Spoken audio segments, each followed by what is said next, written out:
நெய்யை வந்து நம்ம தரமான முறையில் நம்ம காய்ச்சி கொடுத்தா கண்டிப்பாக வந்து மக்கள் கிட்ட வரவேற்பு இருக்கும் அப்படிங்கிற ஒரு நம்பிக்கையில் நான் அந்த தொழிலுக்குள்ளே வந்தேன். மில்க் க்ரீமை வந்து ஒரு குறிப்பிட்ட ப்ராசஸிங் பண்ணி அடுத்து வந்து வெண்ணெயாக மாற்றிடுவோம். ஸோ அப்படி எடுத்த வெண்ணெயை வந்து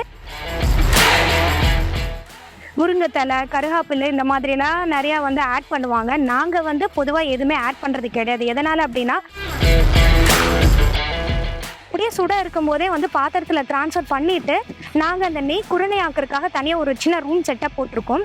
அந்த செட்டப் வந்து பார்த்தீங்க அப்படின்னா வந்து கீழே வந்து ஆற்று மணல் போட்டிருப்போம், மேலே வந்து அதாவது சாக்கு வந்து போட்டிருப்போம். எதனால் அப்படின்னு பார்த்தீங்கன்னா, அதில் ஒரு நாளைக்கு ஒரு 100 to 150 லிட்டர், சம்டைம்ஸ் வந்து ஆர்டர் சீசனல் ஆர்டர்ஸ் அதிகமாக இருந்துச்சுன்னா 300 லிட்டர் வரைக்கும் தயாரிப்போம். பால் தொழில் அப்படிங்கிறனால ஒரு பொண்ணுனால வந்து பண்ண முடியாது, வெளியில் நிறைய ட்ராவல் பண்ணக்கூடிய ஒரு சூழ்நிலையாக இருக்கிறனால உன்னால் பண்ண முடியாதுங்கிற ஒரு பேச்சு தான் ஃபேமிலியிலிருந்து வந்துச்சு.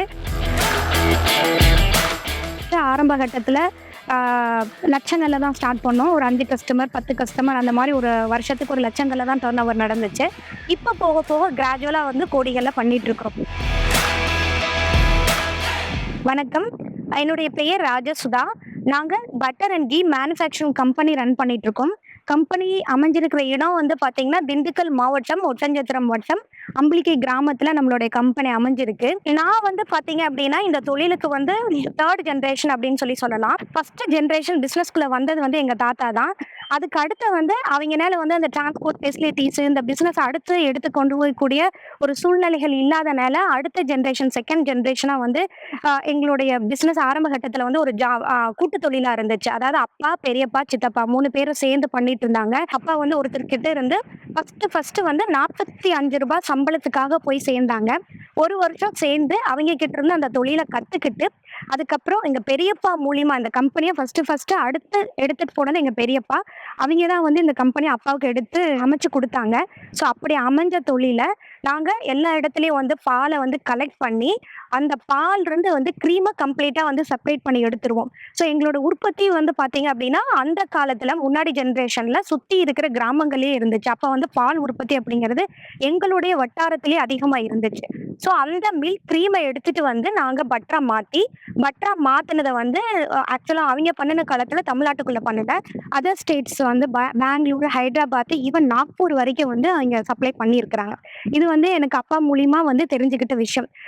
அதுக்கு அடுத்து வந்து பார்த்தீங்கன்னா இப்போ அப்பாவுக்கு அடுத்து வந்து நான் அந்த தொழிலை பண்ணிகிட்ருக்கிறேன். நான் வந்து சின்ன வயசுலேருந்தே வளர்ந்து வரும்போது அப்பாவுக்கு வந்து பொண்ணுங்க தான் இருக்காங்க, ஸோ இவங்கனால வந்து பிஸ்னஸ் அடுத்து எடுத்துகிட்டு போக முடியாது அப்படிங்கிறத கேட்டு வளர்ந்த ஒரு காரணத்தினால சின்ன வயசுலேயே வந்து கண்டிப்பாக நம்ம இந்த தொழிலை, அதாவது நம்ம என்ன பண்ணினாலும் என்ன படித்தாலும் நம்ம தொழிலை விட்டுறக்கூடாது அப்படிங்கிற ஒரே நோக்கத்துக்காக வந்து நான் சின்ன வயசுலேயே என்னோட மைண்ட், அதாவது சின்ன வயசு அப்படின்னு சொல்லி பார்த்தீங்கன்னா ஒரு 15-17 வயசுலேயே வந்து என் மைண்டில் வந்து கண்டிப்பாக இந்த தொழிலை வந்து அப்பாவுக்கு அடுத்து நம்ம சக்ஸஸ்ஃபுல்லாக ரன் பண்ணி காமிக்கணும் அப்படிங்கிற எண்ணம் வந்து எனக்கு சின்ன வயசுலேருந்தே வர ஆரம்பிச்சிச்சு.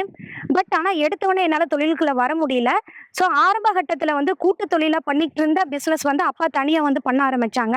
தனியாக வந்து பண்ணிட்டு இருக்கும்போது ஒரு 2-3 வருஷமாக நல்ல முறையில் போய்கிட்டு இருந்துச்சு. அப்போ வந்து நாங்கள் தமிழ்நாட்டுக்குள்ளே வரல, ஃபுல் சப்ளை வந்து அதர் ஸ்டேட்ஸ்க்கு தான் பண்ணிட்டு இருந்தோம். ஸோ வந்து ஒரு அன்எக்ஸ்பெக்டடான ஒரு சுச்சுவேஷனில் வந்து கம்பெனி வந்து கம்ப்ளீட்டாக வந்து டவுன் ஆயிடுச்சு. க்ரோத் வந்து குறைஞ்சி போச்சு. நம்மளால இந்த கம்பெனியை வந்து நம்ம கண்டினியூ பண்ண முடியாது, ஸோ நம்ம வேறு பிஸ்னஸ்குள்ளே போகலாம் அப்படிங்கிற ஒரு டிஸ்கஷன் போயிட்டு இருந்துச்சு. நான் வந்து படித்தது வந்து பார்த்தீங்க அப்படின்னா பி கம்ப்யூட்டர் சயின்ஸ் வந்து படிச்சிருக்கேன். படித்து முடிச்சுட்டு நானும் வந்து ஐடி கம்பெனியில் ஒரு 6 வருஷம் வேலை பார்த்துட்டு இருந்தேன். நான் கடைசியாக அதாவது வேலையை ரிசைன் பண்ணுறதுக்கு முன்னாடி ஒர்க் பண்ணது இன்ஃபோசிஸில் ஒர்க் பண்ணிட்டு இருந்தேன். ஸோ நான் படிச்சுட்டு இருந்த காலத்திலேயே வந்து அப்பாவுக்கு வந்து நான் சப்போர்ட் பண்ணிட்டு இருந்தேன். என்ன மாதிரியான பிஸ்னஸில் சப்போர்ட் பண்ணிட்டு இருந்தேன்னா, அப்போ 2013-12 அந்த டைமில் தான் வந்து ஆன்லைன் மார்க்கெட்டிங் வந்து பூமிங்காக அப்போ தான் டெவலப் ஆகிற ஸ்டேஜ். என்னால் முடிஞ்ச சப்போர்ட்டு நான் ஒர்க் பண்ணிட்டு இருக்கும்போதே வந்து ஆன்லைன் மார்க்கெட்டிங் லீட்ஸ் எடுத்து கொடுத்துட்டு இருப்பேன். ப்ரொடக்ஷன் அண்ட் மேனேஜ்மெண்ட் ஃபுல்லாக அப்பா பார்த்துட்டு இருந்தாங்க. ஒரு கட்டத்தில் வந்து டவுன் ஆயிடுச்சு. அந்த டவுன் ஆன டைம்குள்ளே தான் நான் தொழிலுக்குள்ளேயே வர்றேன். அப்பாவோட மனநிலை வந்து பார்த்தீங்கன்னா இந்த தொழில் வேண்டாம், நம்ம தொழிலை விட்டு வேறு தொழில், மாற்று தொழில் போகலாம் அப்படின்னு நினைக்கிறாங்க. பட் ஆனா நான் இந்த தொழிலுக்குள்ள பண்ணணும்னு நினைக்கிற சுச்சுவேஷன்ல எனக்கு இனிஷியலா யார் ஈவன் ஃபேமிலிக்குள்ள இருந்தே எந்த ஒரு சப்போர்ட்டும் கிடையாது. அப்பாவே வந்து உன்னால பண்ண முடியாது. இது ரொம்ப போட்டிகள் நிறைந்த தொழிலா மாறிருச்சு. உன்னால பண்ண முடியாது அப்படிங்கிற ஒரு சிச்சுவேஷன் தான் இருந்துச்சு. என்ன எங்க ஃபேமிலிக்குள்ள பிசினஸ் பண்ணி என்னாலயும் பண்ண முடியும்னு சொல்றதுக்கே 1 வருஷம் ஆச்சு. ஸோ ஃபர்ஸ்ட் வந்து நான் சவால்கள் அதாவது பிசினஸ் டவுன் ஆன டைம் தான் நான் பிசினஸ்க்குள்ளே என்டர் ஆகுறேன். ஸோ என்டர் ஆகும்போது வந்து எங்களோட சிச்சுவேஷன் வந்து நான் தமிழ்நாட்டுக்குள்ள அப்பதான் வரோம். அதாவது வந்த டைம் வந்து பாத்தீங்கன்னா ஆஃப்டர் மேரேஜ் 2020 அந்த டைம்ல தான் வந்து நான் அந்த பிசினஸ்க்குள்ள வர்றேன். ஸோ வந்த டைம்ல வந்து பார்க்கும்போது எங்களுக்கு ஃபினான்ஷியல் நிறைய லாஸ் இருந்துச்சு. தொழில் அடுத்த கட்டத்துக்கு எடுத்துட்டு போகக்கூடிய ஃபினான்ஷியல் சப்போர்ட் எதுவும் இல்லை. அப்புறம் 2வது வந்து எனக்கு எடுத்த உடனே வந்து இது வந்து ஒரு பால் தொழில் அப்படிங்கிறனால ஒரு பொண்ணுனால வந்து பண்ண முடியாது. ஏன்னா இது வந்து வெளியில நிறைய டிராவல் பண்ணக்கூடிய ஒரு சூழ்நிலையா இருக்கிறனால உன்னால பண்ண முடியாதுங்கிற ஒரு பேச்சு தான் ஈவன் ஃபேமிலியில இருந்து வந்துச்சு. நான் வந்து வெளியில அதிகமா டிராவல் பண்ண முடியாது. ஏன்னா எனக்கு வந்து கை குழந்தை இருந்துச்சு அப்போ. என்னோட சுச்சுவேஷன் வச்சு நான் படிச்சதை அந்த டெக்னாலஜி அதாவது வந்து டிஜிட்டல் அப்படிங்கிறது அப்பதான் வளர்ந்து வரக்கூடிய ஒரு காலகட்டம். ஸோ முழுக்க முழுக்க நான் டிஜிட்டலை பயன்படுத்தி ஆன்லைன் லீட்ஸை நான் எடுத்து அப்போ இருந்த ஸ்டாக்கை வச்சு தரமான முறையில நெய்யை நம்ம தயாரிச்சு கொடுக்கலாம். ஏன்னா வந்து அந்த நான் உள்ள வர்ற டைம் நிறைய சேலஞ்சிங் இருந்துச்சு. சேலஞ்சிங் அப்படின்னா ஆல்ரெடி பிசினஸ் வந்து டவுன்ல இருக்கு. என்ட்ரான 1 வருஷத்துக்குள்ளேயே வந்து கொரோனா பீரியட் வந்துச்சு. ஸோ கொரோனா பீரியட் 2 இயர்ஸ் வந்து எங்களுக்கு வந்து என்ன அப்படின்னு சொல்லி பார்த்தீங்கன்னா பெரிய லெவல்ல என்னால் வெளியில போக முடியல. பட் அந்த டைம்ல எனக்கு டிஜிட்டல் அப்படிங்கிறது மிகப்பெரிய ஒரு சப்போர்ட்டா இருந்துச்சு. அதாவது நான் ஆன்லைன்ல நாங்க எடுப்போம். வந்து சென்னை மாதிரி தமிழ்நாட்டில் தான் அப்பதான் ஃபர்ஸ்ட் என்டர் ஆகிறோம். ஆஃப்டர் 2020க்கு அப்புறம் வந்து தமிழ்நாட்டுக்குள்ள நாங்க என்டர் ஆகிறோம். அதுவும் வந்து நெய் அப்புறம் தான் ஸ்டார்ட் பண்றோம். இதுக்கு முன்னாடி வந்து இந்த தொழிலுக்குள்ள வெண்ணெய் பண்ணிட்டு இருந்தாலும் மோஸ்ட்லி வந்து மில்க் ட்ரேடிங் அதிகமா பண்ணிக்கிட்டு இருந்தோம். அதுக்கப்புறம் பட்டர் வந்து பண்ணிட்டு இருந்தோம். ஸோ நெய் அப்படிங்கிறது வந்து 2020க்கு மேல தான் நெய்க்குள்ள வர்றோம். வரும்போதே பயங்கரமான ஒரு காம்படிஷன் இருக்கு. ஸோ நம்மனால என்ன பண்ண முடியும் அப்படிங்கிறத பார்த்துட்டு நம்ம சிட்டிஸ்லாம் நம்ம ஊர்ல வந்து மக்கள் நிறைய பேர் வந்து நல்ல நெய் கிடைக்காம கஷ்டப்பட்டுட்டு இருந்தாங்க. ஏன்னா நெய் அப்படிங்கிறது வந்து உணவுப் பொருள். அதுவும் சின்ன பிறந்த 6 மாச குழந்தைக்கு கூட நெய்யை வந்து இன்னைக்கு நம்ம கொடுத்துட்டு இருக்கோம். ஸோ அப்படிப்பட்ட நெய்யை வந்து நம்ம தரமான முறையில நம்ம காய்ச்சி கொடுத்தா கண்டிப்பா வந்து மக்கள் கிட்ட வரவேற்பு இருக்கும் அப்படிங்கிற ஒரு நம்பிக்கையில நான் அந்த தொழிலுக்குள்ள வந்தேன். நான் எதிர்பார்த்த மாதிரி தொழில் எனக்கு நல்லா சப்போர்ட்டிவா இருந்துச்சு. ஒவ்வொரு கஸ்டமருக்கும் நாங்க நம்ம முக்கியத்துவம் கொடுத்து ஒவ்வொரு கஸ்டமரையும் வந்து நாங்க பேசி அவன் என்ன மாதிரி ஏன்னா ஒவ்வொருத்தருக்கும் ஒரு மாதிரியான டேஸ்ட் அரோமா பிடிக்கும். ஸோ ஒவ்வொரு கஸ்டமர்கிட்டையும் நாங்க பேசி ஃபீட்பேக்ஸை வாங்கி அவன் என்ன மாதிரி எதிர்பார்க்குறாங்க அப்படிங்கிறத தெரிஞ்சுக்கிட்டு அந்த மெத்தடில் நாங்கள் நெய் காய்ச்சி கொடுக்க ஆரம்பித்தோம். ஸோ ஆக்சுவலாக நாங்கள் மோஸ்ட்லி வந்து மிஷினரிஸ் அவாய்ட் பண்ணி மேனுவலாக தான் நெய் காய்ச்சிட்டு இருக்கிறோம். எதனால் அப்படின்னு கேட்டிங்கன்னா எங்களோட கஸ்டமர்ஸ் அதை லைக் பண்ணுறாங்க. அவங்களுக்கு இதில் வந்து அரோமா நல்லா கிடைக்குது, அந்த ஸ்ட்ரக்சர் நல்லா இருக்குது, எங்களுக்கு இப்படியே காய்ச்சி கொடுங்க, எனக்கு மெஷினரிஸ் நீங்க போட வேண்டாம் அப்படின்னு கஸ்டமரோட ஃபீட்பேக்ஸை வச்சு தான் நான் அடுத்து வந்து தொழிலை நாங்கள் வந்து டெவலப் பண்ணிட்டு இருக்கிறோம். இது வரைக்கும் அப்படிதான் நம்ம டெவலப் பண்ணிட்டு இருக்கோம். ஸோ இப்போ அப்படியே வந்து கொஞ்சம் கொஞ்சமா எங்களுக்கு அமைஞ்சதான். அதாவது ஒரு 10 கஸ்டமர் 15 கஸ்டமர் 20க்கு நான் எடுத்த உடனே வந்து நாங்கள் வந்து 100 கஸ்டமர் அப்படி போகல, கிராஜுவலாக இன்க்ரீஸ் ஆனோம். ஸோ பேஸ்ட் ஆன் குவாலிட்டியை பொறுத்து குவாலிட்டியை வச்சு எங்களுக்கு வந்து கஸ்டமர்ஸ் வந்து எங்களை நம்பி வாங்க ஆரம்பிச்சாங்க. ஸோ இப்போ வரைக்கும் வந்து நம்ம குவாலிட்டியை தான் மெயின் முக்கியத்துவம் கொடுத்து வந்து நாங்கள் பண்ணிக்கிட்டு இருக்கிறோம். அதனால வந்து உண்மையாகவே வந்து ஒரு விஷயம் என்னன்னா ஃபர்ஸ்ட் கஸ்டமர் கூட இன்ன வரைக்கும் எங்ககிட்ட இருந்து போகல. இன்ன வரைக்கும் கிட்டத்தட்ட நாங்கள் 5 வருஷமா நெய்க்குள்ள இருக்கிறோம்னா 5 வருஷமா மோஸ்ட் ஆஃப் த கஸ்டமர் 95% நம்ம கிட்ட கண்டினியூவாக பண்ணிட்டு இருக்காங்க. நாங்கள் வந்து ரீட்டைல் அண்ட் ஹோல்சேல் 2மே பண்ணிட்டு இருக்கோம். ரீட்டைல் அப்படின்னு பார்த்தீங்கன்னா இப்போ ரீசெண்டாக ஒரு வருஷத்துக்குள்ள தான் ரீட்டைலுக்குள்ள வந்திருக்கிறோம். அதுக்கு முன்னாடி வந்து மோஸ்ட்லி ஹோல்சேல் வந்து தமிழ்நாடு முழுக்க எல்லா இடத்துலையும் இப்போ நாங்கள் பெங்களூரோ இல்லை அதர் ஸ்டேட்ஸ்க்கு சப்ளை பண்ண முடியல, சப்ளை பண்ணுறதா பண்ணியிருக்கோம். இனிமேட்டுக்கு அதையும் அடுத்த டெவலப்மெண்ட்டில் நாங்கள் அது கொண்டு வரலான்ட்டு இருக்கோம். தமிழ்நாடு முழுக்க எல்லா லொகேஷனுக்கும் அனுப்பிச்சிட்டு இருக்கோம். அதிகமாக வந்து சென்னைக்கு தான் நம்ம போயிட்டு இருக்கு. பால் அப்படிங்கிறதுல இப்போ நாங்கள் டீல் பண்றது கிடையாது. பாலுக்கு அடுத்து இருக்கிற மில்க் க்ரீமை தான் வந்து எங்களோட மூலப்பொருள். அதை வந்து நாங்கள் என்ன மாதிரி பர்ச்சேஸ் பண்றோம் அப்படின்னு சொல்லி பார்த்தீங்கன்னா பெரிய டைரிஸ்ல போய் நாங்கள் டைப் பண்ணி அவங்க கிட்ட இருந்து க்ரீமா வந்து வாங்கிக்கிறோம். அந்த க்ரீமையுமே என்ன மாதிரி பர்ச்சேஸ் பண்றோம்னா ஒவ்வொரு இடத்துலையும் குவாலிட்டி பார்ப்போம். ஸோ ஒரு டைம் வந்து ஒரு டைரியில நாங்கள் புதுசாக போய் எடுக்கிறோம்னா அதை நாங்களே ஃபர்ஸ்ட் செல்ஃப் செக் பண்ணுவோம். அதோட குவாலிட்டி நெய்யோட மனம் எப்படி இருக்கு அப்படிங்கிறத நாங்கள் பார்த்து தான் எடுப்போம். அதை எடுத்துட்டு வந்து நாங்கள் காய்ச்சி கஸ்டமர் கைக்கு போனதுக்கப்புறம் கஸ்டமர்கிட்டே ஃபீட்பேக் கேட்போம். இது வந்து நாங்கள் புதுசாக எடுத்துட்டு வந்த சரக்கு எப்படி இருக்கு அப்படின்னு சொல்லிட்டு. ஸோ கஸ்டமர் என்ன ஃபீட்பேக் சொல்றாங்களோ அவங்க வந்து எங்களுக்கு நல்ல விதமாக சொன்னாங்கன்னா அதை அப்படியே நாங்கள் கண்டினியூ பண்ணுவோம். இல்ல எங்களுக்கு அந்த ஃபீட்பேக் வந்து சரியில்ல அப்படின்னா, நாங்க அடுத்து அந்த கம்பெனி அப்படியே ஸ்டாப் பண்ணிட்டு இன்னொரு கம்பெனி சர்ச் பண்ணுவோம். ஸோ பர்ச்சேசிங் அப்படிங்கிறதுக்கு நாங்க ரொம்ப ரொம்ப முக்கியத்துவம் குடுத்து பண்றது தான் மெயின் வந்து எங்களோட சக்சஸ்க்கு ஃபர்ஸ்ட் காரணம். ஏன்னா, அந்த இடம் தான் முக்கியமான இடம். ஏன்னா மூலப்பொருள் அப்படிங்கிறத நம்ம தரமா எடுத்துட்டோம் அப்படின்னா, அடுத்து வரக்கூடிய ப்ராசஸிங் வந்து எங்களுக்கு ஈஸியா போயிரும். அது கூடவே மில்க் கிரீம் ட்ரேடிங்கும் பண்ணிட்டு இருக்கோம். பட்டர் ட்ரேடிங்கும் பண்ணிட்டு இருக்கோம் நம்ம. ஒரு நாளைக்கு ஒரு 100 டூ 150 லிட்டர் சம்டைம்ஸ் வந்து ஆர்டர் சீசனல் ஆர்டர்ஸ் அதிகமா இருந்துச்சுன்னா 300 லிட்டர் வரைக்கும் தயாரிப்போம். இவ்வளோதான் அப்படின்னு நம்ம ஃபிக்ஸ் பண்ணி தயாரிக்கிறது கிடையாது. நம்மளுக்கு ஆர்டர்ஸ் தெரியும். ரெகுலர் ஆர்டர்ஸ் எவ்வளோ இருக்கு? வீக்லி பேசிஸ்ல ரெகுலர் ஆர்டர்ஸ் இருக்கு. இப்போ உதாரணத்துக்கு வீக்லி நம்மளுக்கு 1 டன் ஆர்டர் இருக்குன்னா, அத முன்னாடியே நாங்க காய்ச்சி வச்சுக்குவோம். ஸோ இத தாண்டி சீசனல் ஆர்டர்ஸ் இல்ல நியூ ஆர்டர்ஸ் எது புதுசா வருது அப்படின்னா, அதுக்கு வந்து நாங்க டைம் பீரியட் வாங்கி நம்ம வந்து காய்ச்சி குடுப்போம். பசு மாட்டிலிருந்து எடுக்கக்கூடிய கவ் பட்டரும் பண்றோம். எரும மாட்டு பால்லேருந்து எடுக்கக்கூடிய பஃபலோ பண்றோம். 2மே தனித்தனியா பண்றோம். 2ம் மிக்ஸ் பண்ணி பண்றது கிடையாது. ஏன்னா 2ஓட ரேட் வேரியேஷன்ஸ் வந்து நம்மளுக்கு டிஃபரா இருக்கிறனால வந்து 2மே நம்ம வந்து தனியா தான் காய்ச்சுறோம். எங்களுடைய தொழில்ல ஏ டூ இசட் ப்ராசஸ் என்ன அப்படின்னு சொல்லி பார்த்தீங்கன்னா, மில்க் கிரீம எடுத்துட்டு வந்து பட்டர் சர்னர் இல்ல மேனுவல் ப்ராசஸ் எய்தர் 2 மெத்தட்ல வந்து ஏதோ ஒரு மெத்தட்ல வெண்ணெயா மாத்திக்குவோம். மில்க் கிரீம வந்து ஒரு குறிப்பிட்ட ப்ராசஸிங் பண்ணி அடுத்து வந்து வெண்ணெயா மாத்திருவோம். ஸோ அப்படி எடுத்த வெண்ணெய வந்து எய்தர் வெண்ணெயும் வந்து நம்ம ஹோல்சேலா வந்து இப்ப வரைக்கும் வந்து சப்ளை பண்ணிட்டு இருக்கோம். வி ஹேவ் வந்து வெண்ணெய்க்கும் வந்து நம்மளுக்கு வந்து கஸ்டமர்ஸ் இருக்காங்க. ஸோ நம்மள மாதிரி நெய் காய்ச்சறவங்களுக்கு இல்ல ஹோட்டல்ஸ்க்கு, கேட்டரிங் ஆர்டர்ஸ்க்கு, ஐஸ்கிரீம் மேக்கிங் இந்த மாதிரியான இதுக்கு எல்லாத்துக்கும் வந்து நாங்க வெண்ணெய வந்து 15 கிலோ டின் பேக்கிங்ல வந்து நாங்க சப்ளை பண்ணிட்டு இருக்கிறோம். நாங்க வந்து இந்த மாரி கையில டச் பண்றதுக்கு முன்னாடி, ஹாட் வாட்டர்ல கைய வந்து நல்லா ஹைஜீனிக்கா வாஷ் பண்ணிட்டு தான் வந்து நம்ம வெண்ணெய டச் பண்ணி யூஸ் பண்றோம். ஏன்னா, இது வந்து மேனுவல் ப்ராசஸ் அப்படிங்கிறனால வந்து இத வந்து நம்ம கிளவுஸ் யூஸ் பண்ண முடியாது. ஸோ ஹைஜீனிக்கா தான் நம்ம வந்து வெண்ணெய வந்து நெய்யா காய்ச்சுறோம். நெய்ய வந்து மேனுவலா அடுப்புல தான் காய்ச்சிட்டு இருக்கிறோம். அந்த மாரி மேனுவலா காய்ச்சும்போது வந்து, நாங்க அதுக்கு வந்து நேச்சராவே அரோமாக்காக தான் நாங்க வந்து முடிஞ்ச வரைக்கும் முயற்சி பண்ணிட்டு இருக்கோம். அரோமா அப்படின்னு சொல்லி பார்த்தீங்கன்னா, பொதுவாவே வந்து எல்லாருமே வந்து அந்த முருங்கை தழை, கருகாப்பில்லு இந்த மாதிரிலாம் நெறையா வந்து ஆட் பண்ணுவாங்க. நாங்க வந்து பொதுவா எதுவுமே ஆட் பண்றது கிடையாது. எதனால அப்படின்னா, முருங்கை தழை ஆட் பண்ணும்போது அது ஒரு ஃப்ளேவர் குடுக்கும். இதுவே கருகாப்பிலை ஆட் பண்ணும்போது ஒரு ஃப்ளேவர் குடுக்கும். ஸோ அந்த ஒரு கஸ்டமருக்கு அந்த ஃப்ளேவர் பிடிக்கும், பிடிக்காம இருக்கும். ஸோ நம்ம ஜென்ரலா வந்து எப்படி நெய்ய காய்ச்சோமோ அந்த மெத்தட்ல தான் காய்ச்சுறோம். அரோமா அப்படிங்கிறது நாங்க நேச்சரா தான் கொண்டு வர்றோம். நேச்சரா அப்படின்னா 100% பாயில் பண்ணிக்குவோம். அதுக்கு எந்த ஒரு டெம்பரேச்சர் செட்டிங் கிடையாது. எல்லாமே மேனுவல் ப்ராசஸ் அப்படிங்கிறனால அனுபவத்துல தான் நம்ம காய்ச்சிட்டு இருக்கோம்.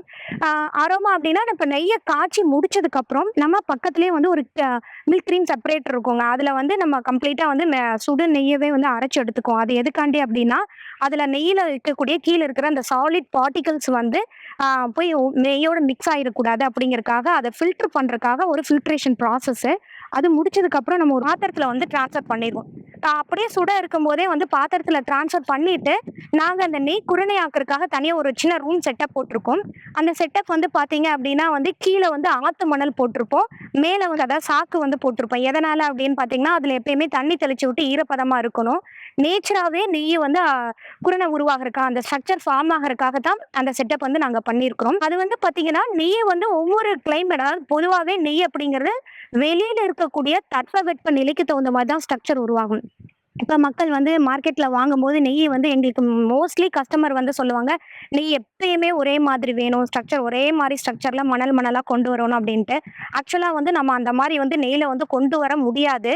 இப்ப நாங்க நேச்சராவே வந்து நம்ம பண்ணுனாலுமே, இப்ப வெயில் காலம் அப்படின்னா, அந்த குருணை ஃபார்ம் ஆகுறதுக்கு 4 நாள் ஆகும். அந்த 4 நாளிலுமே அந்த டின் இப்ப 15 கிலோ டின் அப்படின்னு எடுத்துக்கிட்டீங்கன்னா, இல்ல ஒரு ஒரு பாட்டில் ஒரு ஒரு இது பாத்திரம் எடுத்துட்டோம் அப்படின்னா, அதுல மேலாப்புல ஒரு 50-60% வந்து லிக்விடா இருக்கும். ரிமைனிங் தான் வந்து நம்மளுக்கு கிரானுல்ஸ் இருக்கும். இதுவே பனிக்காலம் அப்படின்னா 1 நாள் போதும். அது ஃபுல்லா குருணை ஆயிரும். இது வந்து நெய்ய வந்து நேச்சரா வெளியில இருக்கக்கூடிய தட்பவெட்ப நிலை பொறுத்து தான் நம்ம அந்த ஸ்ட்ரக்சர் வந்து உருவாக்கி கொண்டு வரோம். ஸோ இப்பல்லாம் வரக்கூடிய நெறைய வந்து அந்த காலகட்டங்கள் வந்து இந்த வருஷம் வந்து பார்த்தீங்கன்னா, நெறைய வெயில் அதிகமா இருந்துச்சு. ரொம்ப சேலஞ்சிங்கா இருந்துச்சு குருணை கொண்டு வர வைக்கிறக்கு. பட் ஆனா எங்களுக்கு வந்து ஒரு விஷயம் என்ன அப்படின்னா, நாங்க என்ன இருக்கோ அத வந்து அப்படியே கஸ்டமர் கிட்ட சொல்லிருவோம். ஸோ இதுதான் நிலைமை. அதாவது எங்கனால எவ்வளோ முடியுதோ அந்த அளவுக்கு வந்து நாங்க வந்து உங்களுக்கு அவங்களுக்கு ஸ்ட்ரக்சர் உருவாக்கி குடுக்குறோம். 2வது வந்து எப்பயுமே அரோமா அரோமா வந்து ஒரே மாதிரி இருக்கிற மாரி பார்த்துக்குவோம். டேஸ்ட்டும், அரோமா வந்து எப்பயுமே ஒரே மாரி கொண்டு வரலாம் நெய்யில. பட் வந்து ஸ்ட்ரக்சர் அப்படிங்கிற விஷயத்த ஒரே மாதிரி கொண்டு வர முடியாது. ஸோ அத வந்து நம்மளோட கஸ்டமர் அண்டர்ஸ்டாண்ட் பண்ணிக்கிறனால நம்மளுக்கு அது வந்து பெரிய சேலஞ்சிங்கா இல்ல. நெய் அப்படின்னா மக்களுக்கு நெறையா வந்து கன்ஃப்யூஷன்ஸ் இருக்கு. அதாவது வந்து நெய்யோட வாசனை வந்து வருஷம் ஃபுல்லா ஒரே மாதிரி இருக்குமா? அதோடைய ஷெல்ஃப் லைஃப் எப்படி? அப்படிங்கிற மாதிரி நெறையா கேள்விகள் இருக்கு. ஆக்சுவலா வந்து நம்ம சொந்தமா நம்ம வீட்ல ஒரு மாடு வச்சு பால கறந்து, அதுல இருந்து பால்ல நம்ம நெய்ய எடுத்தா கூட அதாவது வெளியில இருக்கக்கூடிய கிளைமேட்டுக்கு தகுந்த மாரி அதுவே மாறும். நீங்க சொந்த மாட்டுல இருக்கிறதே வந்து பனிக்காலத்துல ஒரு மாதிரியான நெய்யோடைய வாசனைய குடுக்கும். வெயில் காலத்துல ஒரு மாதிரியான வாசனைய குடுக்கும். ஏன்னா, மாடு சாப்பிடக்கூடிய பச்சை தீனிய சாப்பிடும், இல்லைன்னா வர தீனிய சாப்பிடும். இந்த 2 காரணத்தினால வந்து டிஃபர் ஆகும். அதே மாரி தான் இப்ப நாங்க வந்து கமர்ஷியலா பண்ணிட்டு இருக்கும்போது, நெய்யோடைய வாசனை அப்படிங்கிறது டிபெண்ட்ஸ் ஆன் ஒவ்வொரு ஏரியாவுக்கு. இப்போ ஊத்துக்குளி அப்படின்னா, அந்த ஏரியாக்குள்ள ஃபேமஸ் அரோமா அப்படிங்கிற அதுக்கு நெறைய கஸ்டமர்ஸ் இருக்காங்க. ஸோ ஊத்துக்குளி எப்படி ஃபேமஸ் ஆச்சு அப்படின்னா, ஆட்டோடைய பால்லருந்து வரக்கூடிய பை ப்ராடக்ட்ஸ் எல்லாமே வந்து பார்த்தீங்கன்னா, நல்ல அரோமாவும், நல்ல ஒரு டேஸ்ட் குடுக்கும். ஸோ அந்த மாரி தான் ஒவ்வொரு நம்ம தமிழ்நாட்டுல ஒவ்வொரு ஏரியாவும் ஒவ்வொரு மாதிரியான டேஸ்ட் அண்ட் அரோமா இருக்கும். ஸோ எப்பயுமே ஒரே மாதிரியான டேஸ்ட், அரோமா குடுக்க முடியாது. அது வந்து மாறும். ஈவன் தோ நம்ம சொந்தமா மாடு வச்சு கறந்தா கூட அந்த ஒரு சிச்சுவேஷன் தான். குருணையா ஃபார்ம் ஆனதுக்கப்புறம், அத நாங்க பேக்கிங் எப்படி பண்றோம் அப்படின்னு சொல்லி பார்த்தீங்கன்னா, இதுவரைக்கும் நாங்க ஹோல்சேல் தான் அதிக கான்சன்ட்ரேட் பண்ணிட்டு இருக்கோம். அது வந்து 15 கிலோ டின்னு, 15 லிட்டர் டின்ல குடுத்துட்டு இருக்கோம். அத விட்டா அதோட கம்மி சைஸ் 5 கிலோ 5 லிட்டர் டின்ல வந்து பண்ணிட்டு இருக்கோம். இது வந்து முழுக்க முழுக்க ஹோல்சேல் வியாபாரம். ஸோ ரீட்டெயில் வந்து எங்களுடைய மாவட்டம், திண்டுக்கல் மாவட்டத்துக்குள்ள நாங்க டைரக்ட்டா எங்களோட கம்பெனிலேருந்து ஒரு மார்க்கெட்டிங் பெர்சன் போட்டு நாங்க பண்ணிட்டு இருக்கோம் ரீட்டெயில. தமிழ்நாடு முழுக்க வந்து இப்ப 1 லிட்டர் வேணும், 1/2 லிட்டர் வேணும் அப்படின்னு கேட்கிறவங்களுக்கு இப்போ 1 லிட்டர் கவ் கீ வந்து ரூ. 760 வந்து நம்ம குடுத்துட்டு இருக்கோம். பஃபலோ கீ வந்து 1 லிட்டர் வந்து ரூ. 880 வந்து நம்ம வெப்சைட்ல வந்து குடுத்துட்டு இருக்கோம். வெப்சைட் மூலியமா எல்லா இடத்துக்குமே நம்ம ஈவன் 50 எம்எல் ஆர்டர் பண்ணா கூட நாங்க எல்லா கஸ்டமருக்கு வந்து சப்ளை பண்ணிட்டு இருக்கோம். இந்த தொழில் வந்து எப்பயுமே ஒரே மாதிரி போகாது. சம்டைம்ஸ் வந்து சீசனல் அப்ப ரொம்ப டிமாண்டா இருக்கும். சம்டைம்ஸ் வந்து ரொம்ப டல்லா இருக்கும். அந்த அன்சீசன் அப்படின்னு சொல்லுவோம். அந்த டைம் வந்து டல்லா இருக்கும். ஸோ எங்களுக்கு என்ன மாரியான சேலஞ்சஸ் இருக்கும்னா, இப்ப நாங்க ரெகுலரா ஒரு இடத்துல குவாலிட்டி எல்லாம் பார்த்து செக் பண்ணி எடுத்துட்டு இருப்போம். டிமாண்ட் வரும்போது எங்களுக்கு அந்த சரக்கு கிடைக்காது. ஸோ அப்ப வந்து ரொம்ப நாங்க வந்து சஃபர் ஆகுறோம்.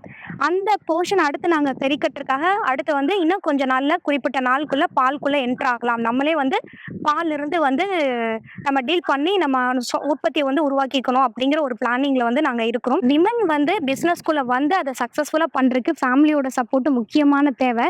ஸோ இனிஷியல் ஸ்டேஜ்ல நான் வந்து ஒரு ஆரம்ப கட்டத்துல 1 இயர் அப்படிங்கும்போது எங்க வீட்ல அண்டர்ஸ்டாண்ட் பண்ணிக்கிட்டாங்க. சரி, கண்டிப்பா என்னால பண்ண முடியும் அப்படிங்கிற என் மேல ஒரு கான்ஃபிடென்ட்ட நான் ஃபர்ஸ்ட் உருவாக்குனேன்.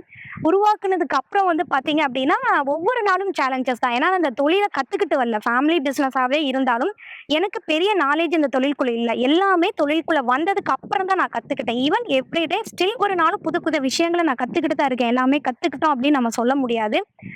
சேலஞ்சிங் அப்படின்னு சொல்லி பார்த்தீங்கன்னா, உண்மையாமே ஃபேமிலி, பிசினஸ் இது எல்லாத்தையுமே ஹேண்டில் பண்றது ஒரு சவாலான விஷயமா இருந்தாலும், எனக்கு வந்து நெறையா சப்போர்ட்டும் எனக்கு உத்வேகம் குடுக்குறது முழுக்க முழுக்க என்னோட ஹஸ்பண்ட் தான்.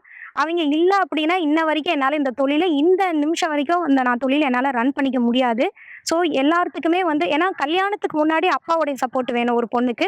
கல்யாணத்துக்கு அப்புறம் வந்து ஹஸ்பண்டோடைய சப்போர்ட் இருந்தால் மட்டும் தான் அந்த பொண்ணு வந்து எப்பேற்பட்ட தொழிலா இருந்தாலும் பண்ண முடியும். ஸோ எனக்கு வந்து காட்ஸ் கிரேஸ் எனக்கு வந்து என்னோட ஹஸ்பண்ட் வந்து இப்ப வரைக்கும் எனக்கு வந்து நல்ல ஒரு சப்போர்ட்டிவா இருக்காங்க. பலம் அப்படிங்கிறது வந்து ஸ்டாஃப்ஸ் தான். அவைங்கள நாங்க ஸ்டாஃப்ஸாவே ட்ரீட் பண்றது கிடையாது. ஃபேமிலி மெம்பர்ஸா தான் ட்ரீட் பண்ணிட்டு இருக்கிறோம் இந்த நிமிஷம் வரைக்கும். எங்களோட அடுத்த கட்ட ஃபியூச்சர் கோல் அப்படின்னு சொல்லி பார்த்தீங்க அப்படின்னா, இதுல இப்ப நம்ம வந்து கீ மட்டும் தான் பண்ணிட்டு இருக்கிறோங்க. இதுல இருக்கக்கூடிய அடுத்த உள்ள பை ப்ராடக்ட்ஸ் வந்து இதுல நெறைய ப்ராடக்ட்ஸ் இருக்கு. பன்னீர் இருக்கு, கோவா இருக்கு, ஐஸ்கிரீம் இருக்கு. ஸோ இந்த மாதிரியான ப்ராடக்ட்ஸ்குள்ளேயும் வரணும் அப்படிங்கிற ஒரு ஆசை இருக்கு. கூடிய சீக்கிரம் அத பண்ணலாம் அப்படிங்கிற ஒரு பிளான் இருக்கு. அடுத்து இப்ப உள்ள மத்த பொருட்களுமே தமிழ்நாட்டுல இல்ல இன்னும் அதர் ஸ்டேட்ஸ் எல்லா இடத்துக்கும் எங்கனால ரீச் பண்ண முடியல. இன்னும் கொஞ்சம் கொஞ்சம் கஸ்டமர்ஸ் தான் நாங்க ரீச் பண்ணிட்டு இருக்கோம். இன்னும் வந்து நெறைய மக்கள சென்றடையணும். நம்மளுடைய ப்ராடக்ட் வந்து மக்களுக்கு சென்றடையணும். அதுக்கான வழிகளும் அதுக்குண்டான ஸ்டெப்ஸையும் நாங்க வந்து எடுத்துட்டு இருக்கோம். இப்போ எங்களோட டர்ன் ஓவர் அப்படின்னு சொல்லி பார்த்தீங்க அப்படின்னா, நாங்க ஃபர்ஸ்ட் ஆரம்ப கட்டத்துல ஆ லட்சங்கள்ல தான் ஸ்டார்ட் பண்ணோம். ஒரு 5 கஸ்டமர், 10 கஸ்டமர் அந்த மாரி ஒரு வருஷத்துக்கு ஒரு லட்சங்கள்ல தான் டர்ன் ஓவர் நடந்துச்சு. இப்ப போக போக கிராஜுவலா வந்து கோடிகள்ல பண்ணிட்டு இருக்கிறோம்.